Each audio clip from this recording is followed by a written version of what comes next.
Hey everyone, welcome back to my channel. Welcome to today's video. If you can't tell, I'm actually in my car right now and I'm parked outside the library. In today's video, we are going to be doing a library haul. I typically go to the library at least twice a month, and I like to browse and kind of see like what the new releases are, see if there's any interesting books with covers that like pull me in or descriptions that really speak to me.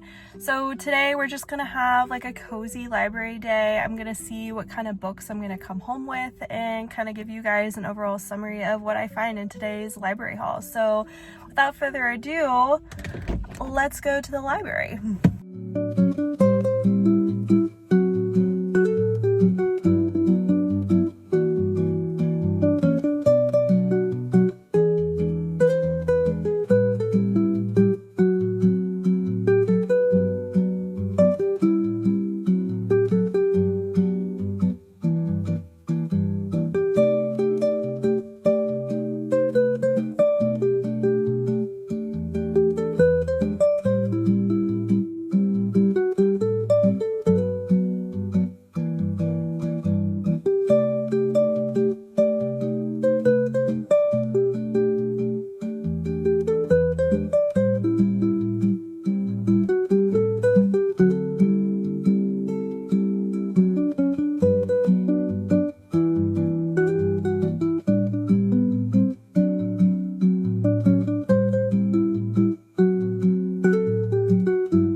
Hello, it's Hannah from the future, and I basically just finished my time at the library and I'm home now. I'm going to settle in with my little stack of books and I'm gonna share with you guys each of the books I got in today's library haul. So I actually got quite a few library books today in today's library haul, and I'm really excited to go through each of these with you guys. Most of these books I'm going to be sharing with you have a common genre. I've been really on a mystery thriller kick lately, and we're also gearing up towards the fall. I realize there's quite a few like popular mystery thrillers that I haven't gotten to yet, which is a tragedy because I really want to formulate my own thoughts and opinions on a lot of these. So I was really surprised with how many my library has. My library is a little bit smaller compared to the bigger one that I typically go to out in town. Where I live, it's a smaller community, so sometimes I don't get like new releases as often as some of the other libraries that are like in our network. So yeah, I was really surprised to see like some of these at the library today. But the first one that I want to share with you guys is Survive the Night by Riley Sager. I have read, gosh, probably 4 books by Riley Sager at this point. This is the one that kind of put him on the map along with Final Girls. This is going back to Riley Sager's roots in terms of like his thriller origin story.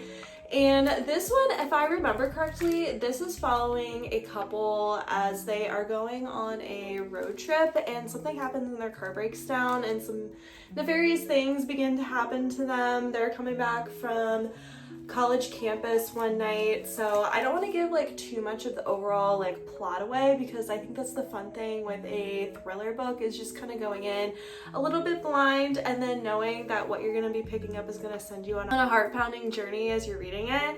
And Riley Sager, I really love his writing because he does a really good job with the dialogue and then building a sense of unease and foreshadowing into the events that are going to come. My favorite of his is The Last One Left, which is following a woman that is a nurse for a potential like serial killer. So I think this will be really fun. This is a little bit more campy, I feel like, in terms of like his writing style. So yeah, I am really curious to see what I'm gonna think about one of his like older books. And I believe if I remember correctly, this came out in 2021. So yeah, we're really coming up on like the 5-year mark for the Survive the Night. So this is the first book I got from the library. This next one is actually an award winner for a couple of audiobook narrations and was high up on the list in 2024 for the Goodreads Choice Awards for Best Mystery, and that will be First Lie Wins. And I've actually never read this either, which is surprising because it has so much acclaim and just like hype around it. So basically we're following Evie Porter, and she has everything a nice Southern girl could want: a doting boyfriend, a house with a white picket fence, a tight group of friends. The only catch, Evie Porter doesn't exist. So I believe this is more of like an identity mystery thriller, and again, I'm not going to really go into this with like having known too much. I just know that I am probably going to like this just based off of like the overall like look of this. And based off of the very limited information about what I know about First Lie Wins, this is following a past and present timeline as we kind of like uncover the identity of this woman. Yeah, I've heard mixed reviews about this book. Some people have said that this is rather confusing for them to get through, and I've heard from other people that is one of their favorite mystery thrillers that they've ever read.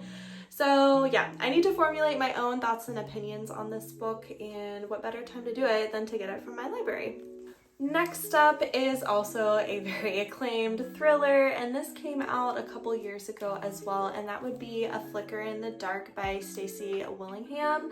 And Stacy Willingham has a new release that's coming out at the end of this month in August, so I have yet to read any of her backlog, which is crazy, so I wanted to read this one before her new release comes out. A Flicker in the Dark is following this woman who lives in Louisiana, and in her town there is a cold case where a bunch of women have gone missing, and then suddenly this begins to happen again. So this is essentially following the story of trying to catch the person that is causing these women to go missing and hopefully figure out like what happened to them and bring the killer to justice. So I love a true crime element in my mystery thrillers, and it's a trope that I'm hoping to pick up more of, especially as we go into the fall season. And this also came out in 2021, so this has been out for a little bit of time, and I'm surprised I've yet to read this as well. So I think the cover is also really interesting with all the trees in the background. I think it's very ominous, and I think the dark, moody setting will be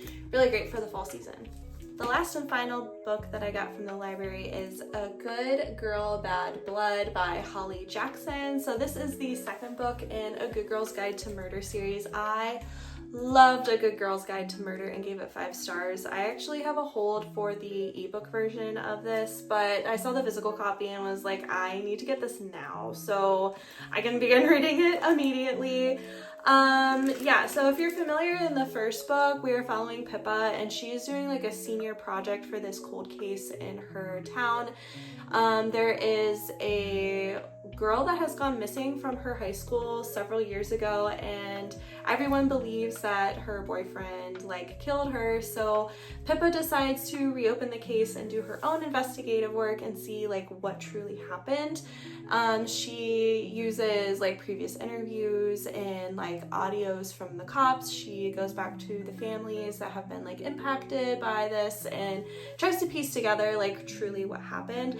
The amount of twists and turns in that first book were crazy, and I was glued to the page. I also really enjoy Holly Jackson's writing, where she includes mixed media, and what I mean by that is she also included like pictures or diagrams, and then if there was like an interview, she would like include like the text so you could tell like who was speaking, and I found that like super interesting, and it really helped me like piece together like the clues to figure out like what happened. In A Good Girl, Bad Blood, this is a continuation of the first book. And this is more or less just kind of following like a podcast that Pippa is now making. It seems like she is going to do like more investigative work along with the boy that was in the first book, who was like the brother of the boyfriend that was like accused of murdering the girlfriend, if that makes any sense. So his name's Ravi. So Ravi and Pippa are primarily the two in this book that it's focusing on, and kind of this podcast, and essentially like trying to investigate like local cases and things like that. So I'm intrigued. I've heard mixed reviews on this as well, but the first book was so good to me, I'm like, I have to continue on with the series. And there is a third and final book after this, which I'm hoping to finish at the end of this year as well. Well, you guys, that concludes today's video. Thank you guys so much for sticking around. Please comment down below if you have read any of these mystery thrillers. I'd be really curious to know your thoughts on which one I should read first, or if there's any others you think I should add to the list of must-reads for the fall. And thank you guys so much for sticking around, and I'll see you in the next one. Bye!